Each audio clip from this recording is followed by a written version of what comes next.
Welcome dear friends. In this video we will discuss sentence correction portion of CSS English paper of the year 2009. So let's start. Sentence number 1 is He swore from God. Correct sentence is He swore to God. यहाँ पर original sentence के साथ जो preposition use हुआ है from वो incorrect है. Swore के साथ जो करेक्ट प्रीपोजिशन होगा दैट विल बी टू. जब भी हम ओथ टेकिंग या मेकिंग अ प्रॉमिस की बात करते हैं तो उस वक्त स्वीयर के साथ जो आम तौर पर प्रीपोजिशन आता है वो टू आता है. ये हमें इंडिकेट करता है कोई प्लेज या कमिटमेंट. स्वीयर फ्रॉम जो है वो न तो ज़्यादा कॉमन है और न कोई इडियोमेटिक एक्सप्रेशन है, बल्कि स्वीयर टू जो है या स्वोर टू जो है वो ज़्यादा कॉमन और ज़्यादा इडियोमेटिक एक्सप्रेशन है. तो हमारे पास जो करेक्ट सेंटेंस बनेगी that will be he swore to God.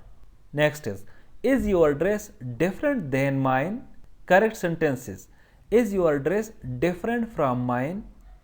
अब यहाँ पे अगेन ओरिजिनल सेंटेंस में इनकरेक्ट प्रीपोजिशन यूज हुआ है. यहाँ पर डिफरेंट के बाद जो प्रीपोजिशन आया है देन ये इनकरेक्ट है. इसको हम रिप्लेस करेंगे फ्रॉम से. जब भी दो चीज़ों को कंपेयर किया जा रहा हो और उसके लिए एडजेक्टिव यूज होता हो डिफरेंट, जब भी डिफरेंट यूज होता हो और कंपैरिजन की बात हो रही हो तो डिफरेंट के बाद जो प्रीपोजिशन आएगा that will be from to indicate the difference between them. तो हमारे पास जो करेक्ट सेंटेंस है that will be is your dress different from mine. Next is he inquired whether I live in Karachi.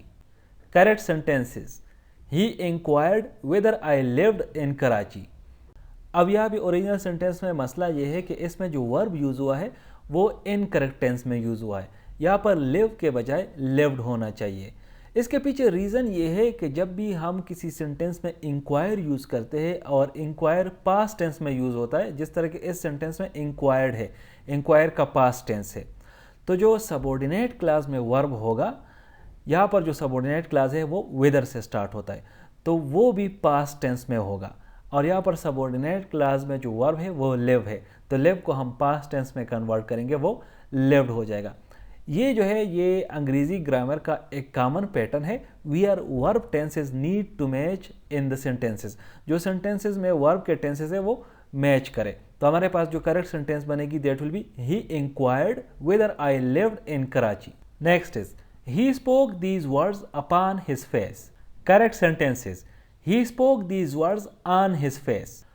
अब यहाँ पे अगर हम ओरिजिनल सेंटेंस को देखें तो ओरिजिनल सेंटेंस में अगेन प्रीपोजिशन का मसला है. यहाँ पर वर्ड्स के बाद इनकरेक्ट प्रीपोजिशन यूज हुआ है अपॉन. अपॉन के बजाय यहाँ पे ऑन यूज होना चाहिए. प्रीपोजिशन ऑन हम उस वक्त यूज़ करते हैं जब हम किसी एक्शन की लोकेशन या सरफेस को इंडिकेट करना चाहते हैं. करेक्टेड सेंटेंस में अगर हम देखें ऑन हिज फेस, ये सजेस्ट करता है that the words were spoken directly, possibly indicating a gesture or action towards the face. लेकिन इस सेंटेंस में फिर भी एक मसला है. Without additional context, this sentence might still sound awkward or unclear. Additional context हम किस तरह से ऐड कर सकते हैं? अगर हम ये बोले कि he spoke these words with a frown on his face, तो ये ज़्यादा क्लियर हो जाएगी.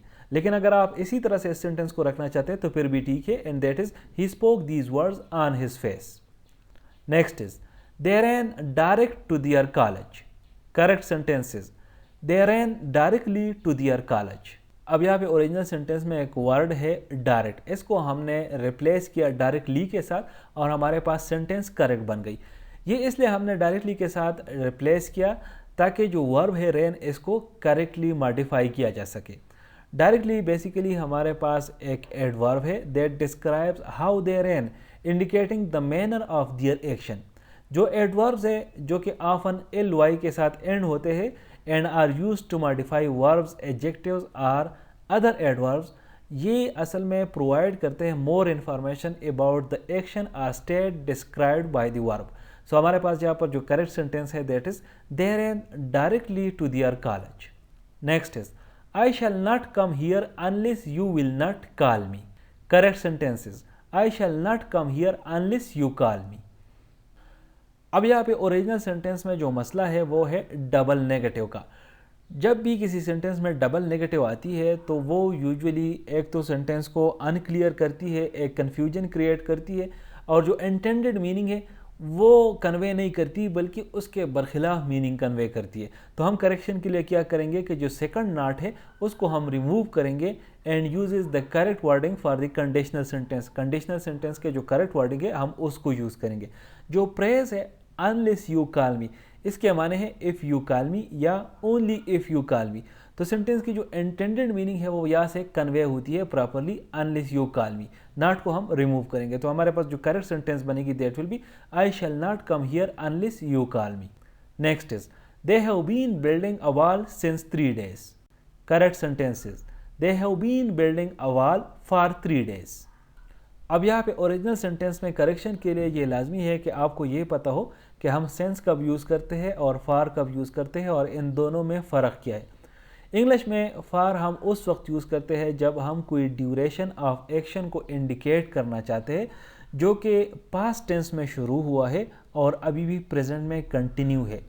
और सेंस हम उस वक्त यूज़ करते हैं जब हम कोई स्पेसिफिक पॉइंट को स्पेसिफाई करना चाहते हैं कि एक एक्शन एक स्पेसिफिक पॉइंट से स्टार्ट हुआ है, usually with a specific time और इवेंट।